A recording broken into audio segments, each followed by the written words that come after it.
నమస్కారం, welcome to Suman TV. నేను గీతాంజలి. శ్రీమాత్రే నమః. ప్రస్తుతం మనతో పాటు ఉన్నారు శ్రీచక్రపీఠం వ్యవస్థాపకులు, ప్రముఖ జ్యోతిష్య పండితులు బ్రహ్మశ్రీ డాక్టర్ ప్రదీప్ జోషి గురువు గారు. వారితో మాట్లాడదాం. గురుగారు నమస్కారం అండి. శ్రీమాత్రే నమః. విజయదశమి శుభాకాంక్షలు మీకు, ప్రేక్షకులకి, మీకు కూడా అందరికీ విజయదశమి శుభాకాంక్షలు. చాలా సంతోషం అండి. చాలా చక్కగా నవరాత్రులు జరుపుకున్నారు. మరి విజయదశమి విశిష్టత మాట్లాడదాం. అలాగే ఖచ్చితంగా ఈ రోజున ఆచరించవలసినటువంటి విధి విధానాలు, నియమాలు ఏమైనా ఉన్నాయా? వీటి గురించి వివరించండి. శ్రీ గురుభ్యో నమః. శ్రీమాత్రే నమః. సర్వస్వరూపే సర్వేషి సర్వశక్తి సమన్వితే భయేభ్యస్త్రాహినో దేవి దుర్గే దేవి నమోస్తుతే. శ్రీమాత్రే. విజయదశమి. విజయదశమి అంటే అర్థం ఏంది? విజయము సాధించిన తర్వాత చేసుకునేటువంటి ఉత్సవం, దాన్ని విజయదశమి అంటారు. ఇంకోటి దశమి కూడా పూర్ణతిథి. ఇంకొకటి ఏంటంటే ఈ విజయదశమి యొక్క ప్రాధాన్యత ఏంటంటే శ్రవణ నక్షత్రంతో కూడుకొని వస్తుంది. అది వెంకటేశ్వర స్వామి నక్షత్రం, శ్రీ మహావిష్ణు నక్షత్రము, కుబేర నక్షత్రం అంటారు. అందుకే విజయదశమి శ్రవణ నక్షత్రం రోజు ఈసారి గురువారం వస్తుంది. ఇది కూడా చాలా మంచి సంతోషకరమైనది. సో విజయదశమి రోజు ఏం చేయాలి? చాలా మందికి ఈ విషయాలు తెలియవు. చెప్పినట్టుగా సరిగ్గా ఈ విషయాలు పాటించండి. విజయదశమి రోజు ఉదయాన్నే అందరు కూడా చక్కగా ఈ యొక్క జాస్మిన్ తైలం అని కూడా దొరుకుతుంది. జాస్మిన్ తైలం కానీ లేదంటే కొబ్బరి నూనె కానీ చక్కగా తలంటు స్నానం చేసుకోవడము, అభ్యంగన స్నానాలు చక్కగా చేయడము, ఒంటికి దాన్ని ఏమంటారు కదా శనగపిండి అవన్నీ పెట్టుకొని చక్కగా స్నానాలు చేసుకోవాలి. ఈరోజు విశేషంగా స్నానాలు చేయాలి. అదే ఒంటికి ఉన్న మైలంతా పోవాలి. చక్కగా స్నానాలు చేసుకొని తల స్నానం చేసి తల్లిదండ్రులకు దండం పెట్టుకొని కొత్త బట్టలు వేసుకోవాలి. కొత్త బట్టలు వేసుకొని అమ్మవారికి కూడా అక్కడనే నమస్కారం చేసుకొని ఇంట్లో చక్కగా పిండి వంటలు, ముఖ్యంగా పూర్ణం, బొబ్బట్లు ఈరోజు తప్పకుండా తినాల్సింది ఏంటంటే పూర్ణం, బొబ్బట్లు. పూర్ణాలు తప్పకుండా తినాలి. తీపి పదార్థం, బెల్లంతో చేసిన పదార్థాలు, తీపి పదార్థాలు తప్పకుండా తినాలి. ఇంకా ఆయా వాళ్ళ ఆచారాల ప్రకారం వాళ్ళు ఏం తింటారో అది వాళ్ళ ఇష్టం. సో అమ్మవారి దీక్ష తీసుకున్న వాళ్ళు మాత్రం నాన్ వెజ్ తినకూడదు, మిగతా వాళ్ళు మీ ఇష్టం అది. కాబట్టి ఇది చేసుకున్న తర్వాత మెయిన్గా దసరా రోజు చేయవలసింది ఏంటంటే, దసరా రోజు మనం ఒక విషయం తెలుసుకోవాలి. దసరా రోజు మనకి విజయం రావాలి అని అంటే దసరాలో కావాల్సింది ఏంటంటే శమీ వృక్ష పూజ చేయాలి. శమీ వృక్ష పూజ ఎందుకోసం అంటే పాండవులకి కూడా శమీ వృక్షమే వాళ్ళకి ఆసరా ఇచ్చింది. వాళ్ళ ఆయుధాలని తన దగ్గర దాచిపెట్టుకొని శమీ వృక్షము ఆ ఆయుధాలని తిరిగి ప్రసాదించింది, శక్తివంతంగా ప్రసాదించింది. శమీ వృక్షానికి మహాద్భుతమైన శక్తి ఉంటుంది. అన్ని వృక్షాలలో శమీ వృక్షము చాలా శ్రేష్టమైంది, అగ్రగణ్యమైనటువంటిది. శత్రు సంహారం కోసము శమీ వృక్షము నుంచి కింద పడిపోయినటువంటి సమిధలతోటి యాగం చేస్తే గనక శత్రు సంహారం పక్కా జరుగుతుంది, శత్రువులు నశిస్తారు. అలాగే రోగబాధ పీడాలన్నా, రుణపీడ పోవాలి అన్నా శమీ వృక్షం మించిన గొప్పది ఇంకోటి లేదు. అయితే దసరా రోజు చేయవలసింది ఏంటంటే సీమోల్లంఘనం అంటారు. సీమోల్లంఘనం అంటే మనం మన ఊరి పొలిమేరని తప్పకుండా దాటాలి. చాలా మందికి తెలియదు, దాటరు, ఇంట్లోనే ఉంటారు. మన ఊరు మన ఇల్లే, మన అపార్ట్మెంట్ దాటి బయటకు వచ్చేస్తే చాలు, అదే మనకి సీమోల్లంఘనం అనుకుంటారు. ఎందుకోసం అంటే గ్రామదేవత ప్రధానంగా ఉండేటువంటిదే దసరా. దసరా రోజు సీమోల్లంఘనం చేయాలి. ఊరు బయటకు వెళ్ళి మన గ్రామదేవతకు కానీ మన ఊరు అవతల ఉండేటువంటి యొక్క దేవీ దేవతల దగ్గరికి వెళ్ళి అక్కడ గుడికి వెళ్ళి అక్కడ శమీ వృక్షము నుంచి కొంచెం తెంపుకోవాలి. శమి, ఇది జమ్మి చెట్టు నుంచి కొంచెం తెంపుకొని అది అమ్మవారి దగ్గర నివేదన చేసి మన జేబులో పెట్టుకొని మన మిత్రులకు అందరికి కూడా దాన్ని బంగారం అంటారు. తెలంగాణ సంప్రదాయ ప్రకారం బంగారం అంటారు. అందరికీ బంగారం ఇచ్చి అలై బలై చేసుకోవాలి అని అంటారు. సో అందుకే శమీ వృక్ష పూజ చాలా ప్రధానమైనటువంటి దసరా రోజు. ఆ రోజు తప్పకుండా చదవవలసిన మంత్రం, దసరా రోజు చదవవలసిన మంత్రం ఏంటంటే శమీ శమయతే పాపం శమీ శత్రు వినాశనం అర్జునస్య ధనుర్ధారి రామస్య ప్రియదర్శనం ఆదిరాజ వనరాజ వృక్షరాజ నమోస్తుతే అని చెప్పి శమీ వృక్షానికి దండం పెట్టుకోవాలి. వీలైతే శమీ వృక్షానికి ప్రదక్షిణ కూడా చేసుకోవాలి. ఎక్కడైతే శమీ వృక్షము లేదో దాని కొమ్మైనా సరే తెచ్చి ఆ గుడి దగ్గర అక్కడ పెట్టుకొని కొమ్మకైనా పూజ చేసుకోవాలి. అంతకైనా తప్పకుండా చేయాలి. శమీ వృక్షమును బలవంతంగా పట్టుకొని లాగడాలు చేయడాలు చేయకూడదు. అది చాలా జాగ్రత్త తీసుకుంటే సరిపోతుంది, అంతే. ఈ శమీ కొత్త బట్టలు పెట్టుకోవాలి, ఇంటికి రావాలి. ఇంటికి వచ్చిన తర్వాత ఆ శమీ తీసుకొని ఇంట్లో ఒక చిన్న పాత్ర పెట్టి దేవుడి దగ్గర ఆ జంబి ఇంట్లో తీసుకొచ్చి పెట్టుకొని అదే బంగారం, లాకర్లో కూడా అదే పెట్టుకోవాలి, బంగారం పెట్టుకోవాలి. ఎందుకు ఈ శమీ వృక్షం తెచ్చుకోవాలి అని అంటారంట, అర్థం ఏంటంటే సాక్షాత్తు బ్రహ్మదేవుడు కూడా ఈ రోజు తాను భోజనం చేయడానికి ఒక శమీ పత్రమును తెచ్చుకొని తన విస్తారాకును కుట్టుకుంటాడట బ్రహ్మదేవుడు. సో బ్రహ్మదేవుడు ప్రతి విజయదశమికి ఒక శమీ పత్రమును తెచ్చుకొని కుట్టుకుంటాడట. సో ఆయన భోజనం చేయడానికి ప్రతిరోజు ఒక శమీ పత్రం. అంటే మనం అర్థం చేసుకోవాల్సింది, బ్రహ్మదేవుడికి ఒక రోజు అంటే 3 పూటలు భోజనం చేద్దాడో అనుకుందాం. ఆ 3 పూటలు ఒక రోజు అంటే బ్రహ్మదేవునికి 14 కల్పాలు కలపాలి.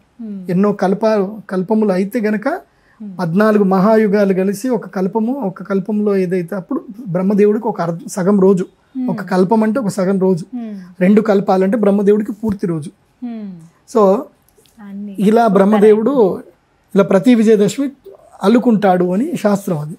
కాబట్టి ఈరోజు విశేషంగా సీమోల్లంఘనం చేయాలి, అమ్మవారి దర్శనం చేసుకోవాలి, తల్లిదండ్రులకు తప్పకుండా దండం పెట్టాలి. తల్లిదండ్రులకు దండం పెట్టకుండా, గురువులకు దండం పెట్టకుండా మీరు ఏది చేసినా అది వేస్ట్. మీ నాన్నగారు మీకు ఆస్తి ఇవ్వకపోయినా పర్వాలేదు, మీ అమ్మగారు మీకు ఆస్తి ఇవ్వకపోయినా పర్లేదు, కానీ ఈ విజయదశమి రోజు పండుగ రోజు మాత్రం తప్పకుండా తల్లిదండ్రులకు కొత్త బట్టలు ఇవ్వాలి, దండం పెట్టాలి. వాళ్ళు మీకు ఏం చేయకున్నా పర్లేదు, వాళ్ళు మీకు జన్మనిచ్చారు, అంతకుమించి ఇంకేం లేదు అనుకునైనా దండం పెట్టుకోవాలి.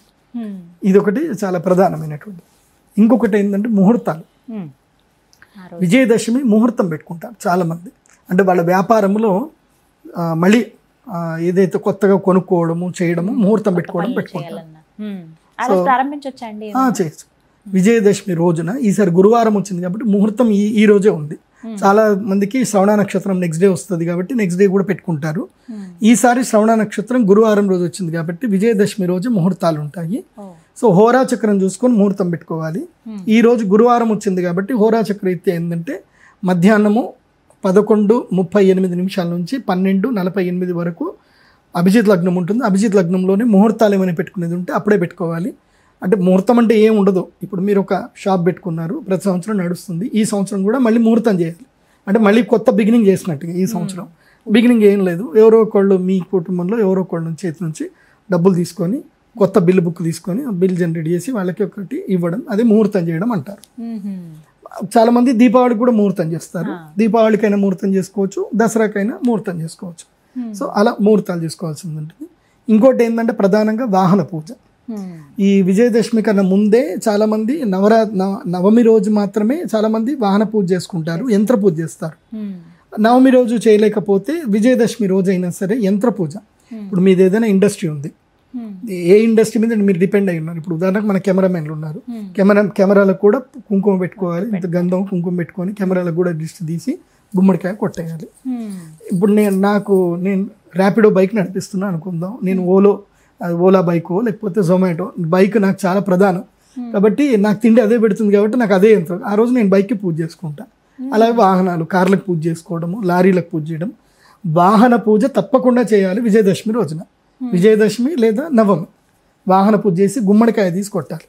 ఎందుకోసమంటే మనం ప్రతిరోజు మన వాహనాల మీద తిరుగుతూ ఉంటాము, వాహన గండాలు ఉంటాయి. ఆ వాహన గండాలు పోవాలి అన్నా ఈ యొక్క వాహనాలకి గుమ్మడికాయతోటి తీసి బలి ఇచ్చేసాం అనుకోండి, తృప్తి చెందుతాయి అంటారు. ఏమైనా సరే కొన్ని పీడలు తిరుగుతూ ఉంటాయి, చీడపీడలు తిరుగుతూ ఉంటాయి. అది గుమ్మడికాయ కూష్మాండ బలిస్తే చీడపీడలు శాంతిస్తాయని చెప్పి, ఏవి మనకి కీడు జరగకుండా ఉంటుంది అని చెప్పి. కాబట్టి ఈరోజు వాహన పూజ కూడా తప్పకుండా చేసుకోవాలి. వాహనానికి చక్కగా ఓం పెట్టుకోవడము, స్వస్తికి పెట్టుకోవడము చేసుకోవాలి. నిమ్మకాయలు దొక్కించడము, జీడి గింజలు కట్టుకుంటారు. ఇవన్నీ తప్పకుండా విజయదశమి రోజు చేయాలి. అంటే your giving respect to your employment. మీకు దేనివల్ల అయితే మీరు ఎంప్లాయ్మెంట్ పొందుతున్నారో, ఉపాధి పొందుతున్నారో వాటికి రెస్పెక్ట్ ఇవ్వడం. అందుకే ఈనాడు లాంటి పెద్ద పెద్ద పత్రికలు కూడా విజయదశమి రోజు సెలవు అని ప్రకటిస్తారు. ఆ రోజు వాళ్ళందరూ యంత్రాలకు పూజ చేస్తారు. సో ముందు రోజే నవమి రోజే చెప్తారు, రేపు పత్రిక రాదు పునర్దర్శనం అని మళ్ళీ వేస్తారు, దాని పైన వేస్తారు. నేను చిన్నప్పుడు అడిగాను, నాన్న న్యూస్ చాలా ఇంపార్టెంట్ కదంటే, ఎస్ విజయదశమి రోజు you should give a rest to your employees. నీ ఎంప్లాయీస్ కూడా నువ్వు రెస్ట్ ఇవ్వాల్సిందే. నువ్వు ఏవైనా యంత్రాలు వాడుతున్నావు వాటికి రెస్ట్ ఇవ్వాల్సిందే. మేమైతే మాకు తప్పకుండా హాస్పిటల్స్ పిలుస్తారు, ఏవైతే రక్తము చేసేటివి ఉంటాయో ముఖ్యంగా పనిముట్లు, యంత్రాలు, వాటికి తప్పకుండా కుంకుమ నీళ్లు చల్లాలి. తర్వాత నిమ్మకాయ కోయాలి, నిమ్మకాయ కోసి నిమ్మకాయ కుంకుమ పెట్టి వాటికి బలి చూపియాలి తప్పకుండా, లేకపోతే అవి రక్తాన్ని కాంక్షిస్తాయని అంటారనమాట. అందుకే హాస్పిటల్స్లో కూడా సర్జరీస్ ఉండవు. ఈ రోజు ఒక్కరోజు హాస్పిటల్స్కి మా అయ్యగారులందరినీ అలో చేస్తారనమాట, పంతులు గారిని పిలుస్తారనమాట. నేనైతే పెద్ద పెద్ద హాస్పిటల్స్కి వెళ్తాను, ఈ ఒక్కరోజు పిలుస్తారు మమ్మల్ని, మీరు రండి గురుగారు, మీరు వచ్చి మాకు ఆయుధ పూజ చేసి ఇవ్వాలంటారు. ఆయుధ పూజ తప్పకుండా చేయాలి. అంటే దానివల్ల నెగిటివ్ రాకుండా ఉండడానికి ఆయుధ పూజ చేయాలి. హాస్పిటల్స్ సర్జరీస్ చేసేటువంటి డాక్టర్లు సో ఆయుధ పూజ చేయాలి. అట్లాగే మొగుళ్ళతో గొడవలు పెట్టుకునేటువంటి వాళ్ళు కూడా మీ నాలుక కూడా కుంకుమ పెట్టుకోండి. సో అది కూడా పెద్ద ఆయుధం కాబట్టి ఆడవాళ్ళకి అదే పెద్ద ఆయుధం. వంటగదిలో రొట్టెలు చేసేదానికి సో స్పూన్లు వాటికి కూడా చేయాల్సింది ఉంటుంది. ఇట్లా ఆయుధ పూజ మరి ముఖ్యం. ఆయుధ పూజ తప్పకుండా చేసుకోవాలి. పిల్లలైతే కనుక తమ పెన్నుల కంకణాలు కట్టుకోవాలి, పుస్తకంలో ఓం రాసుకోవాలి. సో ఇవన్నీ చేసుకోవాలి. ప్రతి ఒక్కళ్ళు తాము దేని వల్ల జీవనోపాధి పొందుతున్నారో వాటికి పూజ చేసుకోవాలి. అది మన సనాతనం సాంప్రదాయం. కుట్టు మిషన్లు చేసేవాళ్ళు వాళ్ళు పూజలు చేసుకుంటారు. ప్రతి ఒక్కళ్ళు ఈవెన్ హెయిర్ డ్రెస్సెస్ మంగళ షాప్ వాళ్ళు కూడా వాళ్ళ కత్తులకు కూడా పూజ చేసుకుంటారు. అందరూ ప్రతి ఒక్కరు పూజ చేస్తారు. ఎంతో విశేషమైన రోజు. ఈ రోజున చెయ్యకూడని పని అంటే ఏదన్నా ఉందా అండి? అసలు ఈ పని చేశారంటే మీకు ఖచ్చితంగా సమస్యలు వస్తాయి అన్నటువంటి పని ఏదన్నా ఉందా? ఎవరికి శాపనార్థాలు పెట్టొద్దు, ఎవరిని తిట్టొద్దు. ఈ రోజు ఎవరిని తిట్టొద్దు. ఎందుకోసమంటే ఈ రోజు పర్వదినం కాబట్టి కర్మ విల్ రిఫ్లెక్ట్. నువ్వు ఎవరైనా తిట్టినా అది అక్కడికి వస్తుంది. ఇది ఇంకోటి, విజయదశమి రోజు ఎవరికి డబ్బులు ఇవ్వకూడదు, డబ్బులు తీసుకోకూడదు, అప్పులు తీసుకోకూడదు, అప్పులు ఇవ్వకూడదు. ఏమైనా వస్తువు కొనుక్కోవాలంటే కొనుక్కోండి, అప్పులు రుణం చేయకూడదు, రుణం ఇవ్వకూడదు, రుణం తీసుకోకూడదు. లావాదేవీలు జరగవచ్చు, వస్తువు ఇచ్చి వస్తు మార్పిడి చేసుకోవచ్చు. కానీ విజయదశమి రోజు అప్పు చేసుకుంటే అది జీవితంలో తీరదు, అప్పు చేయకూడదు. సో ఇంకోటి, విజయదశమి రోజు మీరు ఎవరికన్నా అప్పు అంటే ఎవరికన్నా ప్రపోజ్ చేశారు, లవ్ ప్రపోజ్ చేశారు, వాళ్ళు ఓకే అన్నారు అనుకోండి, ఇంక జీవితంలో వాళ్ళు మిమ్మల్ని వదిలిపెట్టరు. కాబట్టి మీరు ఆ ప్రపోజ్ చేసే ముందే డిసైడ్ అవ్వండి. పాపం మొన్న ఒక అబ్బాయి జాతకం చూపించుకున్నాడు. తన జాతకం చూపించుకుని ఇట్లా మా భార్య భర్తల గొడవ అవుతుంది అని అంటే, సరే మీ ఆవిడ జాతకం కూడా చెప్పించుకోండి అంటే, నేను జాతకం చూసా కూడా చెప్పా. నువ్వు ప్రపోజ్ చేసింది ఎప్పుడు బాబు అంటే, నేను దసరా రోజు గుడిలో ప్రపోజ్ చేశాను గురుజీ అన్నాడు. అయితే మంచిదే, ఇంకా నువ్వే అమ్మాయికి సారీ చెప్పడం రెడీ పెట్టుకో. సారీ రోజు 10 సార్లు సారీ అని చెప్పడం గట్టిగా పెట్టుకో. ఎందుకోసం అంటే అమ్మాయి జాతకం అట్లనే ఉంది. ఇంకోటి, నేను జాతకం చూసి చెప్పాను అనమాట, నువ్వే వంట చేయాలి, అమ్మాయి అయితే వంట చేయదు. అమ్మాయికి ఏంటంటే ఆమెకి నాలుక చాలా భయంకరంగా ఉంటుంది, ఆమెకు మంచి తెలివితేటలు ఉంటాయి. సో ఆమె ఇంట్లో పని అయితే చెయ్యదు, నువ్వు ఎంత ముచ్చట పెట్టమన్నా ముచ్చట పెడుతుంది. ఆ అమ్మాయి బిజినెస్ ఎంత చేయమన్నా బిజినెస్ చేస్తుంది, కానీ ఆమె ఇంటి పని మాత్రం చేయదు అంటే, ఎస్ గురువు గారు నేనే వంట చేస్తాను. ఆమె వారానికి ఒకసారి వంట చేస్తుంది, డైలీ నేనే వంట చేస్తాను. సో ఎక్కడ ఉంటున్నా అంటే అమెరికాలో ఉంటుంది కదా, అమెరికాలో పని మనుషులు దొరకరు కాబట్టి పాప మా అబ్బాయే పని చేసుకుంటాడు అనమాట.